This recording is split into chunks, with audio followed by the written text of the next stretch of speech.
It'll probably give a few people a chance to do a little more and cut their teeth a bit differently. Who was it last year that I think it was his first year? I don't remember his name though. Dust. Yeah. Dustin Neal. Yeah, one of our Edmonton guys does a really nice job. Yeah, I think one of the first games I heard him call was that Ottawa Montreal game. When I went back and watched it, it was fresh and new, and I enjoyed it. So.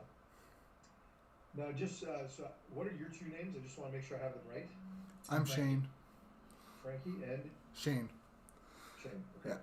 Just want to make sure I knew which one was which. Yeah, that's fair.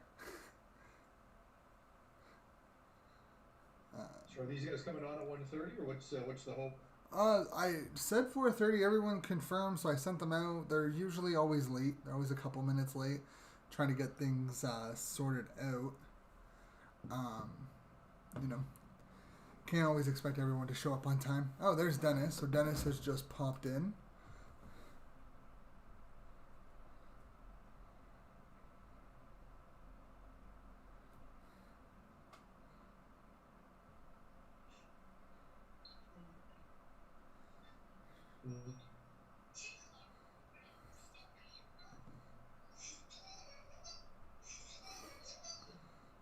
Get the sound coming in. Derek's watching some kids show right now. Yeah, the new father things. Oh yeah, that's my son's iPad in the background. Bone Crusher, what's happening? What's going on? What's going on? Jason. Gotta get the kid stuff sorted out. Yeah, I don't know. Let me turn it down.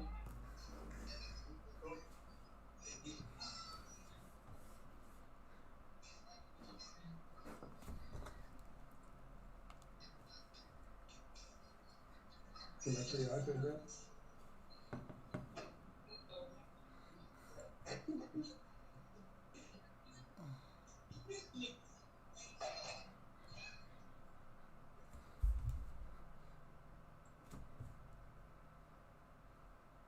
So Farhan, quick question: Yep. What's it like going on in BC right now? Because I know in Ottawa we've had our protests starting and whatnot. What's happening going on with BC? There's been quite a bit in the last week for sure. Been thousands down at the art gallery. There was a big event yesterday at Canada Place. So yeah, I mean, there's certainly a lot of activism, and it's good. Like I coach football, and I say to a lot of guys that like this isn't a fashion statement, right? Like a movement is different, and you need to kind of understand what you're really getting into and what you're really talking about. It's not just to try to be a part of the scene. If you're doing that, you're kind of selling it short. And then one of the kids I coach who just got accepted into Queens is he's an African kid, and I was really happy because he started this petition. They've got 60,000 signatures, and so he was asked to speak at this rally down in Canada Place with thousands of people there. So I'll probably post something on it a bit later today, but I'm pretty happy that they're trying to digest what's going on. But yeah, there's been a lot of protesting. There hasn't been much in the way of looting or anything like that, which is good, but it's been powerful for sure.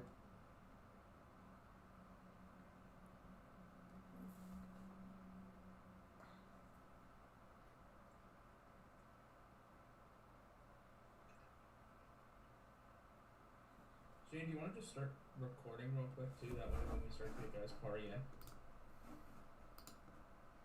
Done. Tough step. Yeah.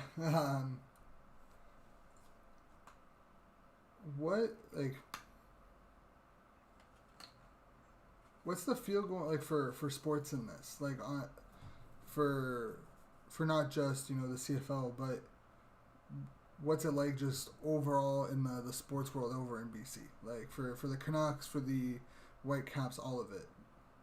You're talking about as it relates to this issue in particular? Yeah, like what are they doing during all of this?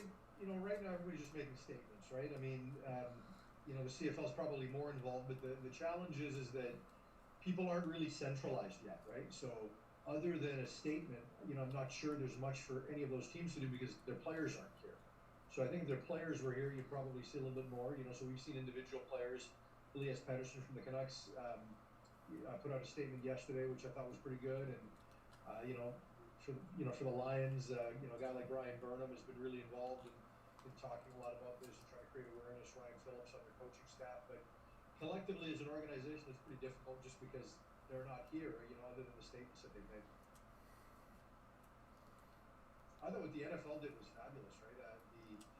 The video that they did with all the top guys, just they weren't happy with the statement the league made, so they decided to basically push and ask for a little bit more. I thought it was really well done. I was interested to read that a member of the NFL social media team was involved in it with Michael Thomas, and I thought the commissioner got behind it and owned it and said what he was asked to say, and I thought it was positive. But I mean, at the end of the day, talk is good. I'm not one of those guys that just says it's all talk. I think talk matters. But then after that, you probably got to take the next step, right? I mean, I'd really, really love to see NFL owners make some tangible contributions and try to make some change because, you look at the whole Kaepernick thing. People want to blame the league, but it was the owners. If you saw the article on CNN a week ago where Joe Lockhart, who was with the league at the time, and he talked about Goodell and other people from the league, they weren't comfortable with the fact that Kaepernick was out of the league. They talked to owners about trying to get him signed, and just nobody was comfortable signing him. To me, I think owners specifically need to do more because they're the guys that hire the GMs, they're the guys that hire the coaches.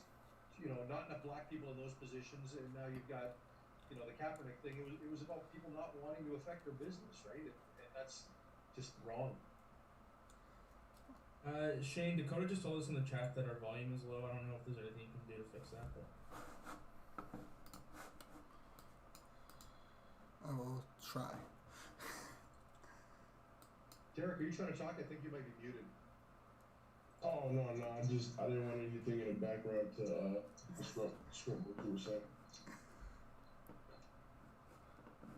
Yeah, I'm actually doing a roundtable I'm hosting for TSN on Monday with Solomon and Adrian Tracy and Nick Arbuckle on racism.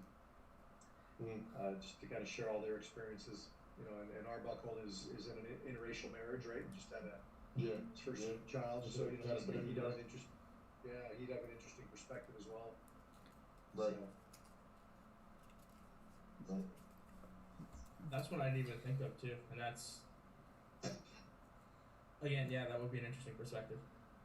Yeah, I mean, and even for me, right? I mean, my wife is white. I've got mixed children, so they certainly haven't experienced any racism at this point. They're only 11 and 8, but their world's ahead of them.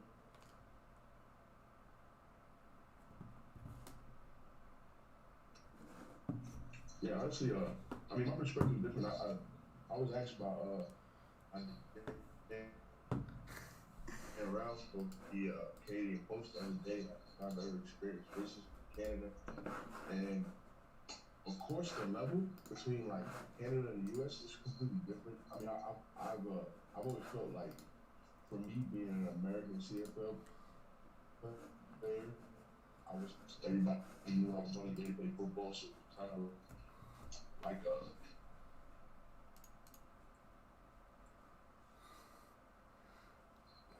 visitor's partner, but like other, and they think that like I was afraid of people when they explained to me what life in Canada was like. I always thought like indigenous people, natives were always what I know Americans view black people, U.S. And I've been through instances where I've been in cities where people just kind of judge me based off on like my looks, because as I've said, my parents, you would never know the type of person I am or my background, my educational background, if you just judge me based on how I look, how I dress.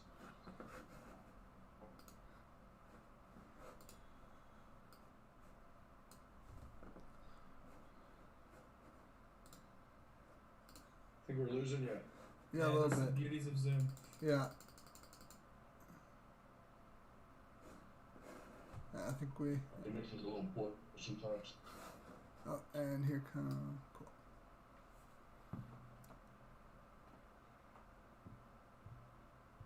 Can you hear me now? A little bit, yeah. keep cutting in and out. Same problem that we had with our interview last time. Hello? Hey, how's it going? Hey, sorry about that. I had to switch to my phone. Then it's really work my iPhone.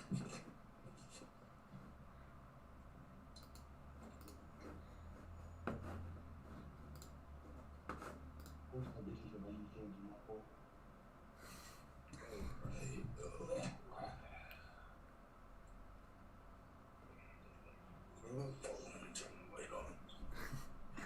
Gotta love the phone connections. Always crapping out when you don't need them to. Can you hear me? Yeah, you're good. Okay.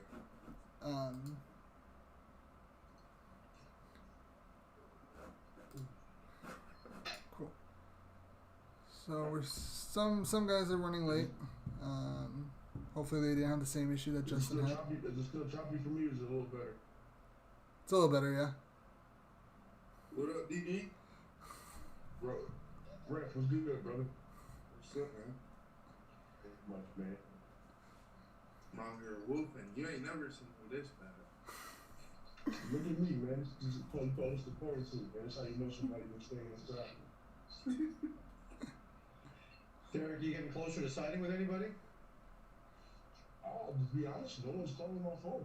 I've spoken to, I've been in contact with G-Roy. G-Roy kind of wanted me to come to DC, but I don't really know what direction Ed wants to go in. So, yeah, other than that, everybody's kind of been telling me they just didn't want to spend money on the O-line. So I guess I got to wait to see seasons played, some injuries happen, maybe some guys don't play the way they're supposed to. It's kind of a wait and see now.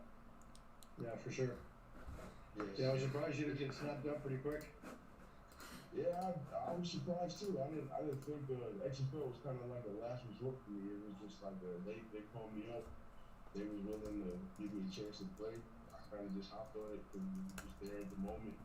And the CFL, a lot of CFL teams were just giving me the runaround. Wasn't getting direct answers. Guys was telling me my price was too expensive. So, I don't know. I kind of knew something like that would happen based off the new CBA, just because the language of it and how it was worded and all that. I saw it coming. I think it's going to be a problem for a lot of veterans in the next year or two. I do too. Yeah. Although I think the whole thing's going to change again coming out of this. So. Oh yeah, it's going to have to. I don't know if it's going to change for the good or the bad, but there's going to be some changes due to a shortened season and money losses due to COVID-19. Yeah, I mean, I think it might help the league's business model in the long run, but I'm not sure it's going to help players in the short run. So, Right. we'll see. I just hope we're playing. Yeah, I hope so too, man. Just for a lot of talking to a lot of guys. I know a lot of guys are kind of trying to keep their spirits up. They're not really sure. They're not really getting direct answers, but yeah, we just gotta wait and see. I know here the climate of how people are going about COVID is not as intense as it is in Canada. I feel like the health directives being, are a little more stern in Canada than they are here. A lot of people been trying to get back to life as well. Yeah, I mean, it just depends where you are, right? Like in BC, we got hit the first, right? Because it's a port city. And right. So, the first couple of weeks of the pandemic, our numbers here were the worst in Canada, but they got on it really, really quick. And now, it's like we're under 200 cases total, and, you get like anywhere from, 4 to 9 new cases a day. We're like 26 cases in the hospital province-wide, only 6 in ICU, so the curve's getting flattened pretty quick here. But, and most of Western Canada is good, really. It's just Toronto and I was about to say that. It's really the Ontario province that's really having the most issues. Everybody else seems to have it under control.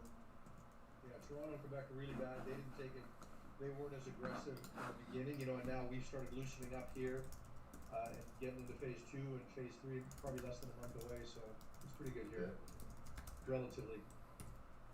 Yeah, I think it's going to be a transition. It's going to get to a point maybe probably a year from now when it's going to become kind of synonymous with like how flu is. they won't report numbers every day. It'll be more like a yearly thing, and it'll always be around. I think people just have to learn how to live with it. Yeah, you're probably right. So what do you think, guys? You want to roll soon, or what's your plan? Oh yeah, you guys good to start. We are good to go. Um, Basically, we're gonna let you guys have the floor. You guys can talk. Basically, we just want to give people a chance to listen, educate themselves on everything that's going on.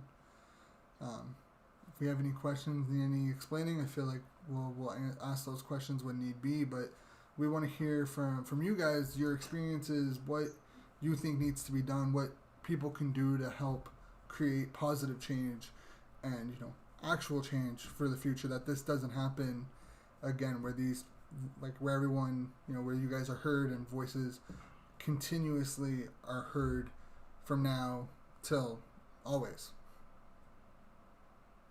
Okay. So are you gonna direct the discussion, or do you just want us to go?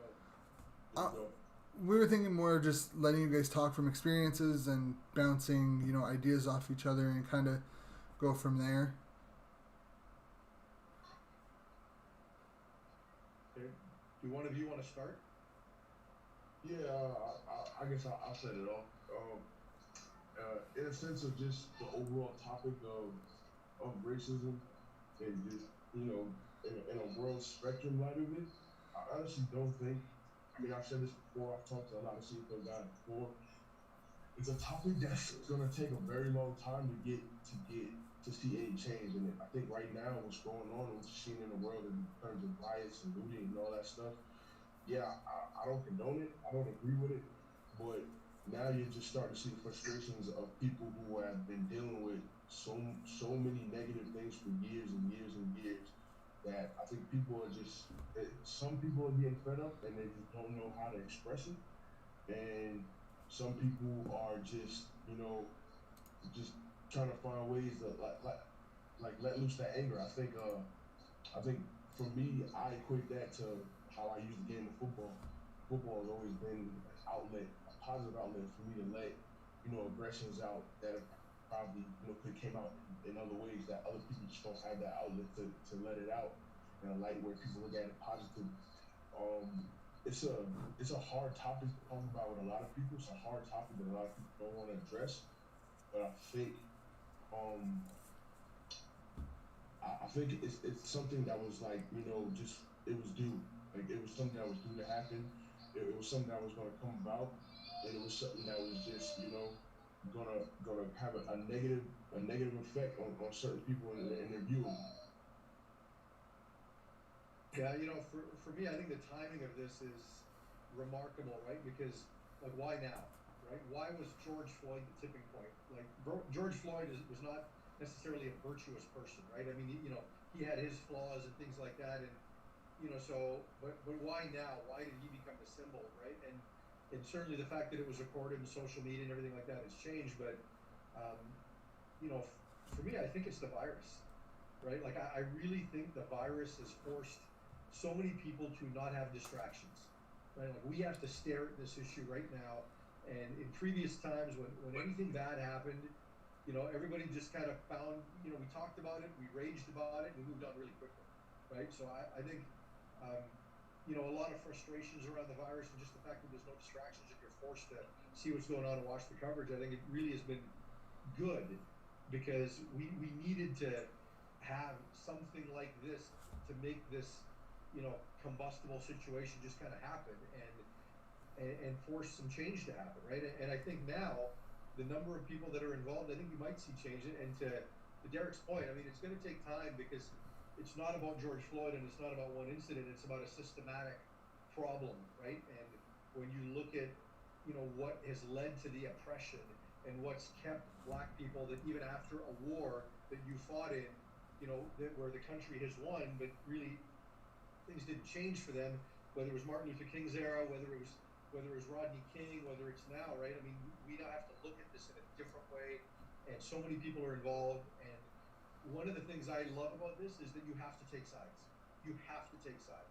And so many times previously, certain players or certain people could just wash their hands of it and say, "Look, this isn't my thing. Like, I feel you, but it's not my thing." and I'm just going to stay in the background here. Everybody of note, everybody with any kind of platform has to take sides, and I think it might force us to get into some more meaningful change. That change is going to take a while.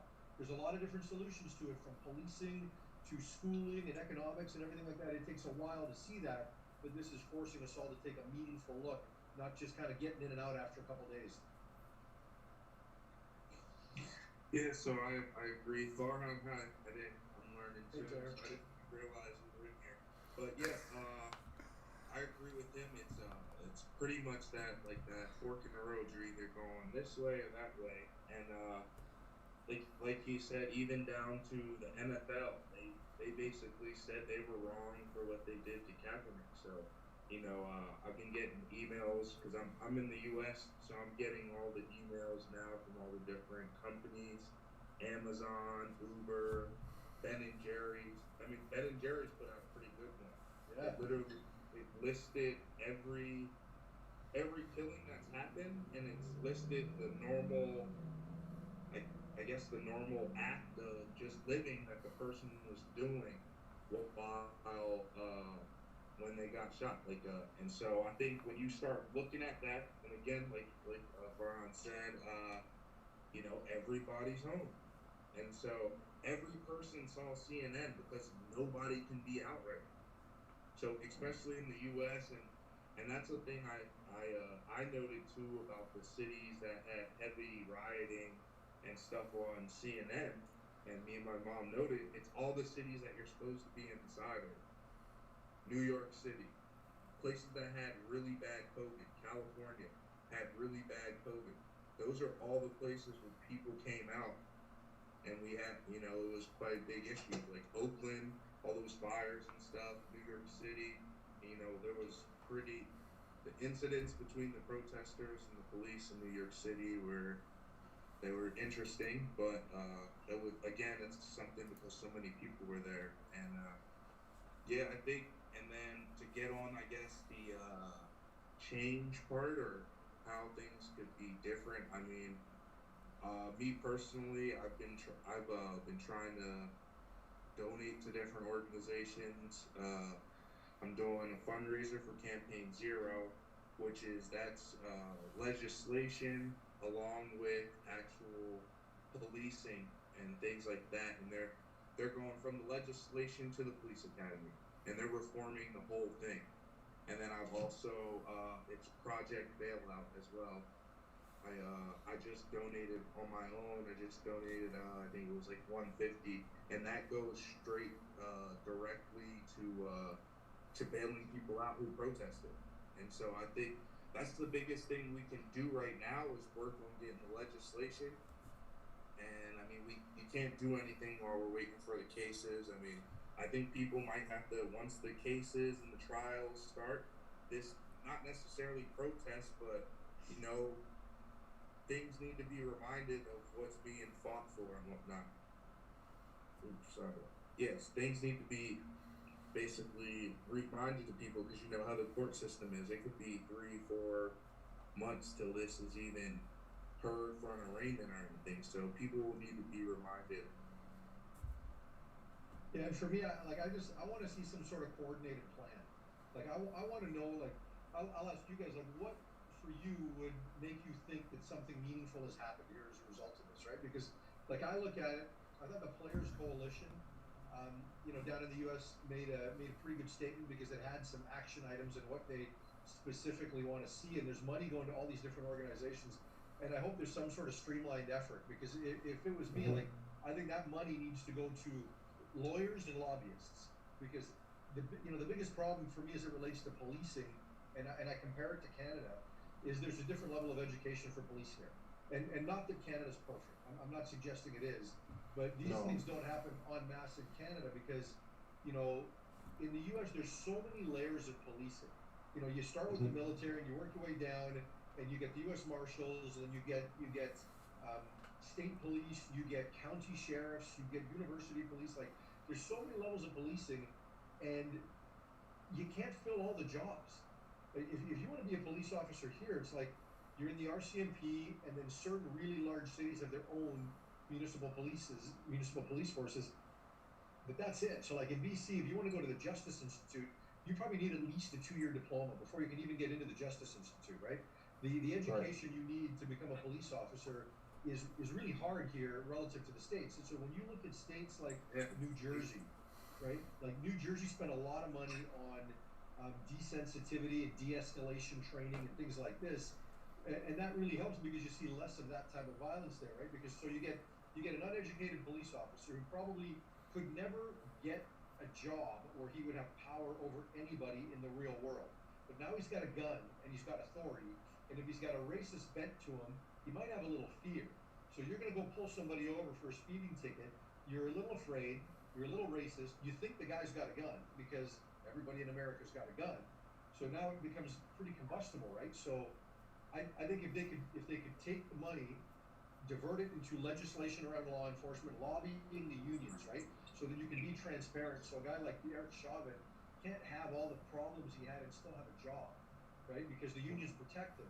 So there's so many layers of it that we need lawyers and lobbyists to go and make sure that there's meaningful change. And like even when you lobby on education, when you talk about a systematic oppression problem, one of the big issues is education because um, you go to a black area and the schools don't have much. And why don't they have much? Well, because they don't pay as much in the way of property taxes, so the schools they've got nothing. But if you took it out of those hands and now all of a sudden the states handed out money and kept everything equal, you might be in a situation where kids could get better education. So it's multi-layered, and there needs to be a streamlined effort, a coordinated attack to make this work and to get some real change. Yeah, I agree with what Farhan is saying.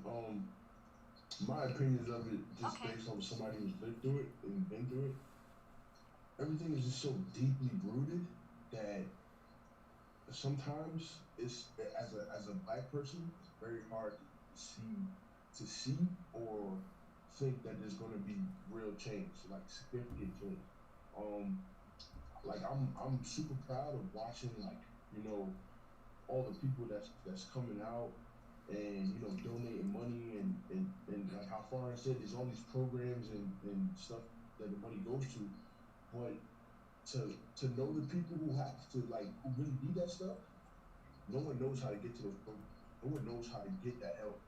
No one knows where that money's going. So even though you hear all these people coming out and they're saying, I'm donating 100 million, donating this, donating that, after you hear them donate that money, no one knows what happens to that money when it gets. I think having people in positions that really, you know, affect change is the key. But the problem is it's so deeply rooted in American society. I can only speak to. It's so deeply rooted that it's very hard for people of color to get to positions of power without having someone that's not a person of color champion their cause. I think my feelings of things, an action plan is something that's going to really cause like real change is for the black community to want to make their own things. Like a lot of times, at least as a black kid, we're always taught that sports is our way out of the ghetto. We're not taught to want to be lawyers. We're not taught to want to be doctors. We're not taught to want to be the president of the United States. That's why it was so big when Barack won, because that was the first time. If you're a person of color, you see someone who had some type of black lineage be at the highest, what quote unquote the pinnacle of American society, being the U.S. president. But I know from experience going to school in poor neighborhoods, they don't teach you anything. The programs are not they're not built to teach you to be something. They're just pushing kids through to keep getting state funding. They're just pushing kids through to keep getting whatever money that they can get for the teachers. My high school went through a whole scandal with guidance counselors pushing kids through and forging paperwork, just not trying to push kids to want to be better, not pushing kids to want to do anything. Honestly, the reason why I even made it as far as I did in life is because I had parents who went through bad circumstances and they fought to get somewhere where they was, and they tried to push me to be better, even though they had no clue how to push me to be better, and I still had to rely on other people to try to put me in that direction. I think that's something that's so deeply rooted that it's going to be hard. Like I said, like real change, I'm not gonna see real change. I don't even know if my kids is gonna see real change. I don't even know if my kids are gonna see real change. But it's something now. I think the topic being discussed, like uh, I get upset because people think that all of this is happening just because of police brutality. Police brutality is just a small part of the whole picture. It's just something that's kind of bringing light to everything. Um, it's like I said, it's deeply rooted in everything. The NCAA and how they treat their athletes, it's horrible to be honest. It's you know, like Farhan was saying, in neighborhoods, banks with redline. You know what I'm saying? That's how ghettos and all that stuff was started with redlining and not putting money into certain neighborhoods and certain demographics so that others had a chance. I remember high school taking the SAT. I took it at a black high school, and it probably was the hardest test I've ever seen in my life. I took it again at a white high school, and I scored higher than I ever could before. The test was so easy, the questions were so simple.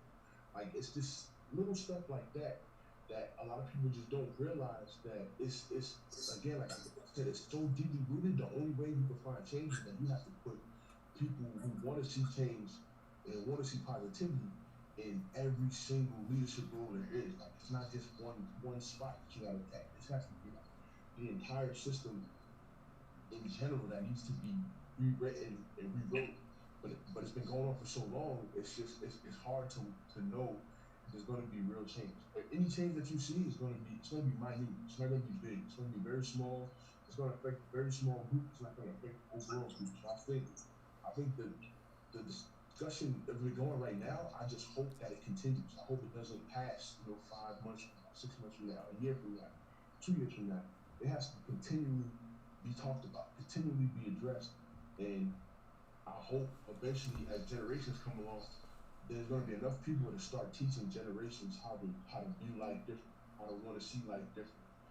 And that I think is the first place that change probably needs to be taking place. Is that has to start from your own home and then reach out to others. I think as long as you still got people out there that's teaching negativity in their homes, it's still gonna be around in some way, shape, or form, and it's still gonna affect people. I think the overall message we have to learn how as as a human race, learn how to work with each other and assimilate each other. I stated before, I think a football locker room is what the world should want to achieve to be because you got a room full of people of different ethnicities, different races, different social backgrounds, different religions, everything. And we all have one common goal that we have to achieve that forces us to get to know each other, to get to work with each other. We don't all view life the same. We don't all have the same beliefs in anything, but we know that when you put in blood, sweat, and tears and pain with somebody, it builds a certain relationship with that person, a certain respect that you carry with you through life. I think that's something that the world is sorely missing in all aspects of anybody, any human race, any color, any race, any ethnicity. Is that we haven't found something that's going to keep us all on that same track. Well, it's a great point talking about a football locker room and what we want the world to look like. But even in a football locker room, right? I mean, it's a lot of college coaches and people have talked about that today, in the last couple of days. That how do you really feel about each other? Because we understand in the locker room and on the field, everybody feels really strongly about each other, but that needs to get carried outside. It needs to get carried off the field. It needs to get carried into day-to-day life. And if you're a fan, Tom Herman talked about this today, the head coach in Texas, and it was interesting that he did it because he's in Texas, right? And for guys like him and Lincoln Riley and some of the other guys in the South that have made their statements, it's tough to do in that part of the world. But he's like, hey, you guys cheer for these players on Saturday. You cheer for them when they score touchdowns. You cheer for them when you get sacks. But would you let them marry your daughter, right? And so we see that melting pot effect of a football team and in sport, and we sometimes fool ourselves into thinking that's real life. And I don't know if you had it, Derek, where a guy that you felt one way about in the locker room kind of lets you down outside the locker room because maybe he doesn't believe the same or that sense of brotherhood isn't there. And that needs to be, that's something that needs to be taught. I've coached high school football for 31 years, and I've really been one of those guys that thinks that football is the best life lesson. And it's for some of the reasons that Derek talks about, that we've got so many ethnicities. Like I remember the first year I coached, I had 9 different ethnicities in my starting 11 on the football field, right? And I thought that was such a cool part of what we did. but did they really understand each other and what they were going through afterwards? So I think as a coach, it's important that we not just say the sport is going to affect change. People in the sport need to affect change because change goes beyond the locker room and change goes beyond just what you see on the field. There is still a real life element to what has to happen, and we have to change it, right? And and Derek, I know you say that it's going to take generations, and you're right. Like for a complete change where there's no racism, it's going to take generations. Much like it's taken to this point. But I challenge everybody who feels oppressed to recognize small change when it happens, because in this process you get guys like Drew Brees, for example. Okay, now if you know Drew Brees, you probably don't believe he's racist, but he still made a tone deaf comment that was out of touch, where he prioritized the flag above what was really more important than the flag. And so then all of a sudden he thinks about it, has a lot of dialogue about it, realized that he made a mistake, and then came up with a fairly heartfelt apology. And there's so many people who say, well, he was forced into that. He's now just pandering to Democrats, and so they don't want to recognize the fact that maybe he did learn. Maybe he's starting the process of learning that what he said was wrong, and it's not like, allow people to learn, allow people to show you that, yeah, okay, I'm changing, I'm different today than I was yesterday. Because if we allow for that to happen, we feel better about where we're going as a society, and it keeps everybody motivated to try to do more and more, because you now see some success. Whereas if you don't look at success, even when it might be there, even small s success, like just a tiny bit, if you don't see that, it makes it really hard to stay positive and stay motivated about what your actions are, and the fact that what you're doing is actually affecting change. And I think also getting back to the point about the timing and the levels of policing, I think it's a big issue that here in 8 months you can become a police officer. In the state of Pennsylvania and state of New Jersey, you're not even allowed to do air without 10 months of experience, but you're allowed to hold a gun and go police, but you can't do hair. So that, for me, that was eye opening when that was brought up on the news, and I think that's really a big. And then also we were talking about legislation, so I feel like that's a piece of legislation that can be dealt with kind of quickly. And again, going to the in Calgary they have peace officers and things like that, and I think we might need to, instead of Farham was speaking about the university police, and I know in Philly we have SEPTA police, and then we also have transit police. There's all these different types of police. Like the transit police and SEPTA police should be peace officers, just like the Canadian model, for sure, because they're patrolling people on the public transit. And then knowing some of the U.S. colleges, I understand why they have college police. Like Derek went to Temple, he'll tell you they need to have their own campus police. So it's different. Different places require different things, but there are certain levels of police that probably need to be trained more, and then some that could be eliminated or their level kind of dropped. And also, I think that they need to have those kind of tiers of policing also as like moving forward as kind of a demerit system. If not necessarily messed up, but if you get hurt in the NBA, you go to the G League. So you mess up as a police officer, you go to the peace officer school for a bit. That's tough though if they've all got a gun though, JR. Oh, okay. Oh, they do. You know what I mean? Like if let's say a peace officer can't carry that, had to carry something else. Like it's tough when they've all got a gun and they're all trying to flex and yeah. Right. Yeah, that is true. But, right. Things like. Well, that's the point. That's the point that Farham made before, is that the process to go through to become a police officer or any type of person in the justice system, it's not very hard. I think it's only 8 months. 8 months. Yeah. 8 months. Yeah, Alex. I think Don Jackson actually tweeted it, like how long it takes in certain places for a person to become a police officer. And like Farham said, in Canada, you have to have some type of form of education in order to enter the program. Down here, it's high school dropouts doing it. Guys who don't have anything. Yeah, guys who didn't even think about going to college, joining the military and learning how to be a killer in a sense, and learning how to work a weapon and having that right to have a weapon. Like it's just I think it's just because so many people here in the U.S. and because the mindset too of being American and being proud to be an American is always associated with power. When you talk to other people from other countries, they always associate Americans with arrogance, with stupidity, with certain stuff like that. And that's just entrenched in us so bad that you can be, you cannot be that way, but as soon as you touch somebody off American, they assume. It's the same thing with being black. You can be a black person and be educated and be a doctor and be this, but they just see a black person and they assume that you're a certain way. I think that's just something like you gotta find ways to just kind of teach that ideology out of people. You gotta find ways to just uproot the thinking because if joining the military and being a cop and all you're thinking of is I'm being an American, I'm gonna be somebody who could, you know, put force on people and keep justice and keep order, but they don't have the proper education to know how to do those things. You're gonna always have these instances. Like Well, you're always one gonna of the get things one of the things that bugs me, like you talk about that in terms of people making assumptions.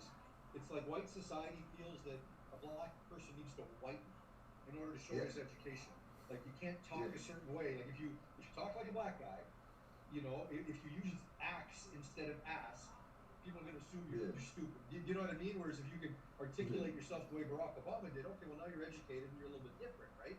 So yeah, I think and exactly. truthfully, I think sometimes that's difficult on both sides because Mm-hmm. I know that for example in Seattle, it's different now, but there was a time in Russell Wilson's career where he didn't have the full buy-in of the locker room, right? And a Right. lot of that was cultural because a lot of players in that room felt he presented as a white guy, Yeah. and that needs to.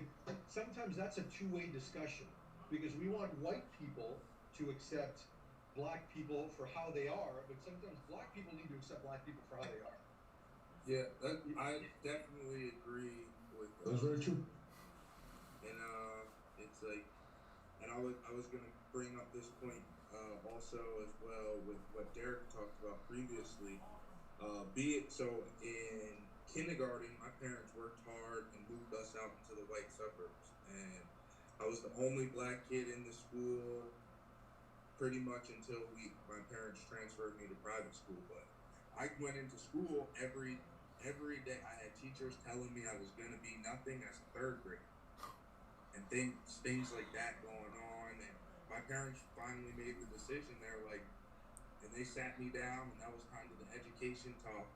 Like they're like, we're spending this money to go to this private school because we see how the people are treating you, but you got to do right. Like they didn't even say necessarily sports. Obviously, I was already getting letters and stuff, but my mom was really on me about the schoolwork. But she was like, "This is your ticket. We're spending your college fund to put you in this private school, so you don't have to face these people."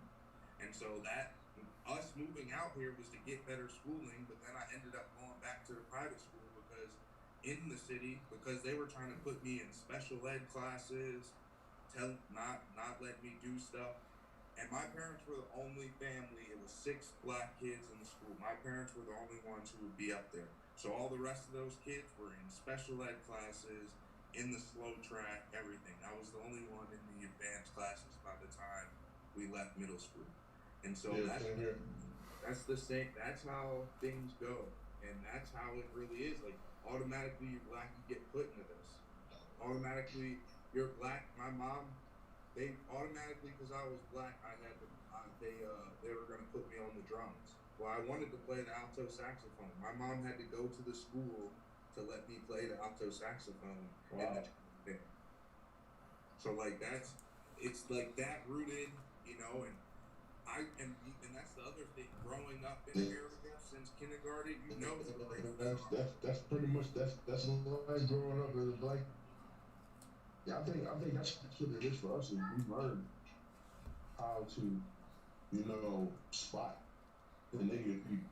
We're taught how to carry ourselves in certain neighborhoods. We're taught how to exactly. assimilate just to survive. So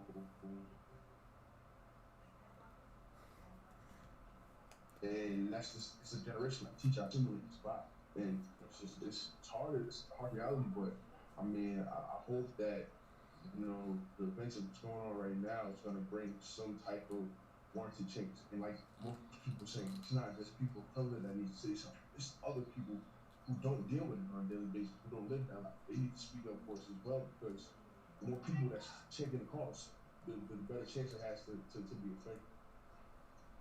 And if I can just chime in here for a second too, like hearing you guys say that, it's not only eye-opening, it's also heartbreaking because I'm a white kid. I grew up in a wealthy neighborhood with well-funded schools.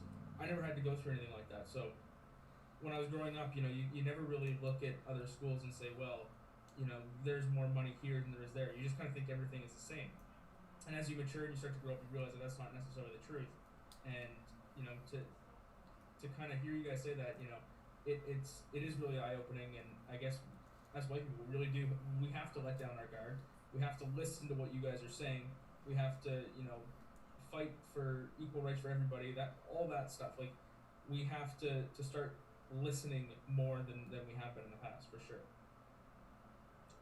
Frankie, thanks so much for having me. Hey, bud, I gotta run and get off, but I appreciate. Yeah, I gotta take off too.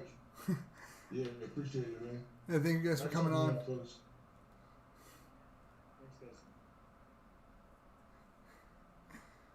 Oh man, that was actually really well informed. I was actually, unfortunately some guys didn't make it, but that is what it is. That's the life.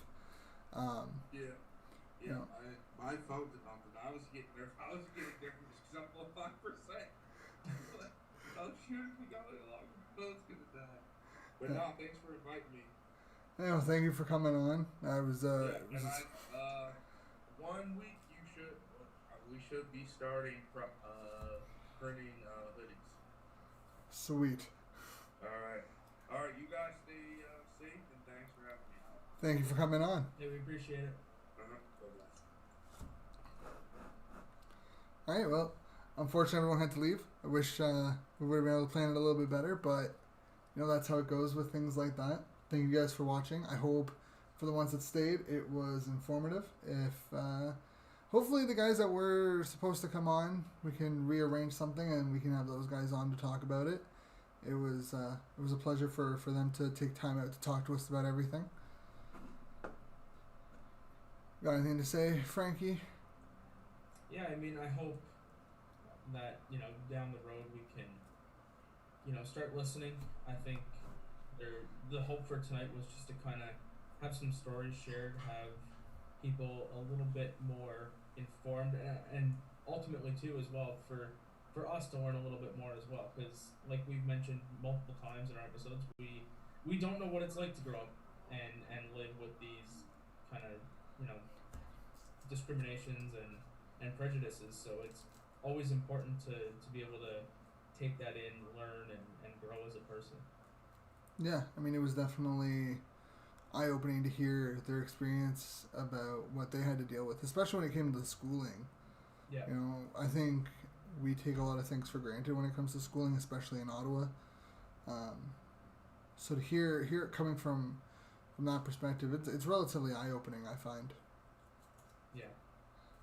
Yeah, like I said before everybody hopped off there, it's something that we didn't grow up with, and when you're growing up, you don't really think that people are treated differently based on the color of their skin or their gender or anything, but the matter of the fact is that does happen, and we have to stop pretending like it doesn't.